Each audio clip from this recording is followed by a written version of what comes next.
Sha-na-na-na-na-na-na, sha-na-na-na-na.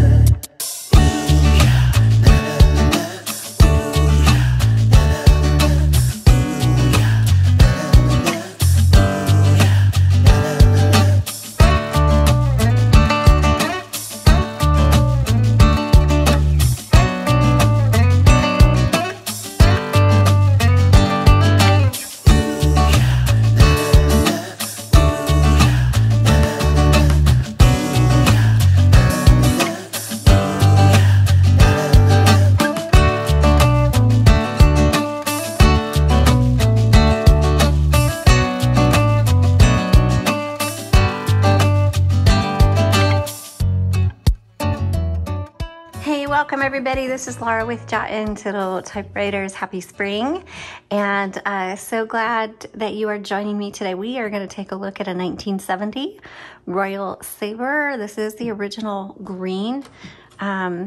So get out your typewriter if you've got one and feel free to follow along. That's the best way you're going to learn. And yeah, let's get started. Okay, so the first thing we're going to do is we're going to start from the back.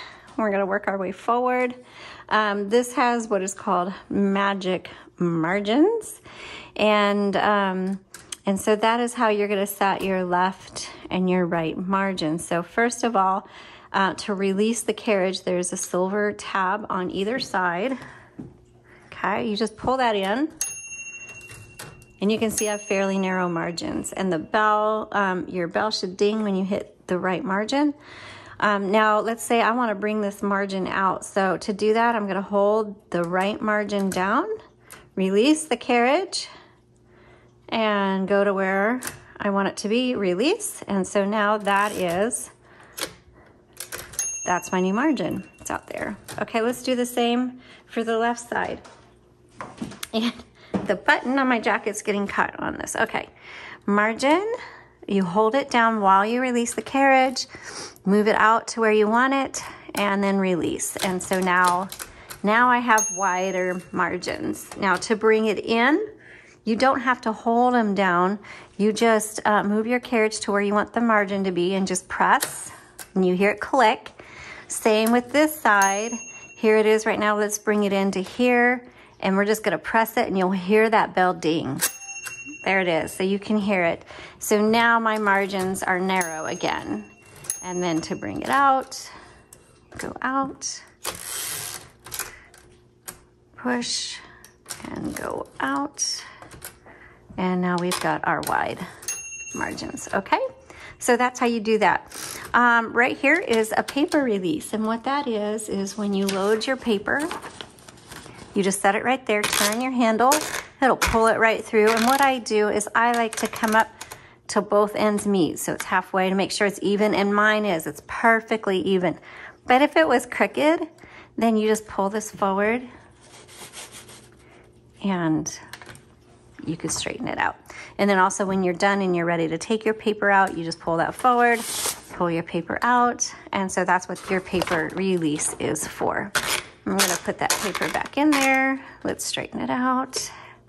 Okay, now on the left side, you have the smaller handle is your line selector. So right now, when you hit the return handle, I have it on 1. It's just going to advance. It's just going to advance 1 line. And flip it down. Now it's going to advance 2. Okay. This, I believe, is variable. Yes, this is your variable spacing. So you pull that forward and that releases the roller. So you hear how it clicks when I'm turning the handle. It's clicking every half of a line. And sometimes you want the spacing to be somewhere in between there, and that's when you pull this forward and voila. Then you at least make sure you re-engage it. Okay, so I'm going to move the carriage over to the left because I want to move this return handle out of the way because I want to take this top off. And so you just pull and you grab it in the middle and pull. Inside, you're going to see your basket, you're going to see your spools, and your guide wires. This, where it looks like a double barrel, this is your ribbon reversal, okay? That's what that is for. This typewriter takes a universal ribbon, and we do have those available on our website at jotandtittletypewriters.com. The link is below, and it just to make sure the spool is 2 inches with a 1/2 inch width. You can put a single color, or this typewriter takes a dual color. Black and red is standard dual color. Dual color. Black is on the top, red is on the bottom. You just literally pull them out, pop them in, make sure they just pop all the way down, and that the ribbon is threaded through all these guide wires. It is messy, keep that in mind. There is an up-close photo on the product listing. If you go to the link in the description below, you'll see, when you go to the product listing, you'll see photos of this typewriter, and there is one with an up-close, so you can see how to thread your ribbon through there. Feel free to screenshot or download that image if you need to. The other images are copyrighted. Please don't use them for your own purposes. All right.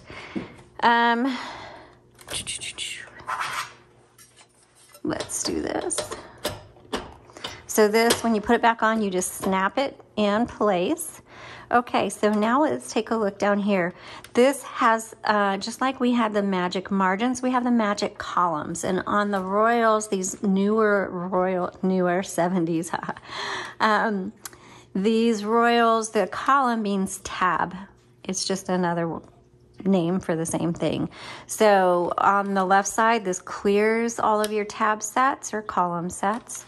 And on the right, the magic column set sets it. I don't know why they call it magic. It just does the same thing that everybody else does. And then here's your column tab to actually go through. So this does have one column that's set. It's right there. Let's go ahead and clear it. Let's see if that cleared it. It did. I like to put my hand here to keep the carriage from running away. Sometimes with vintage typewriters, the carriage can fly pretty hard. And me personally, I like to catch them so they don't jab against, it's just pretty violent. Anyway, okay, so to set a column, you just go to where you want and you just hit set. And let's go to another one, set. Let's see if that did it. Column. So there we go. Now let's say I want to clear both of the columns. So I just hold this down and I like to release the carriage. And let's see, it should have done it. Well, I guess you're gonna have to go to the individual one. Oh, it did the second one, but not the first one. So I guess you can play around with yours to see if it'll do an all clear when you hold it and move the carriage, or if you have to do it individually. Okay, down here you have your backspace. Backspace does not erase, it just, when you make a mistake, you can backspace. Also, you'll notice your keys. The top row is your numbers, and above your numbers you'll see symbols. That's where your shift comes in handy. So on the letters, it's lowercase, then the shift is uppercase. So same with the top row. Lowercase is the numbers, uppercase is the symbols. You have the lock right here. To release the lock, you just press down. Column is the tab set. Margin release, that's if when you're typing and you get to the end, but you're in the middle of a word and you want to keep going, then you can hit margin release, and then you can finish your thought. Okay. LMH, this just has to do with the how hard those type bars strike your paper. Over here is your color selector. You have red, black, and then white on the bottom, and this happened to me this morning. These easily get bumped, and it got bumped down to white. This is not going to type very well. You'll notice if I go up here, it's just hitting what ink is on the bar, but it doesn't type very well because it's a stencil setting. It's supposed to, you're not ever going to use it, and after a while there's just going to be nothing. You'll see there's absolutely nothing. So if for some reason your typewriter is not typing well, there's two things you need to check. One, make sure it's not on the white setting, which is the stencil. And second, see if you need to reverse the direction of your ribbon. And you don't have to take the top off, you just kind of tap it here, okay? And I got ink on there. So those are the two things that you always check first. 90% of the time that will solve your issues. Okay, so that is how you use a 1970 Royal Sabre. Even if you have one within a couple years of this, it's probably gonna type or operate very much the same way. And I hope you found this helpful. Thanks so much for watching. Give us a thumbs up. Follow us. Every Saturday we come out with new typewriter listings. All right, have a great day.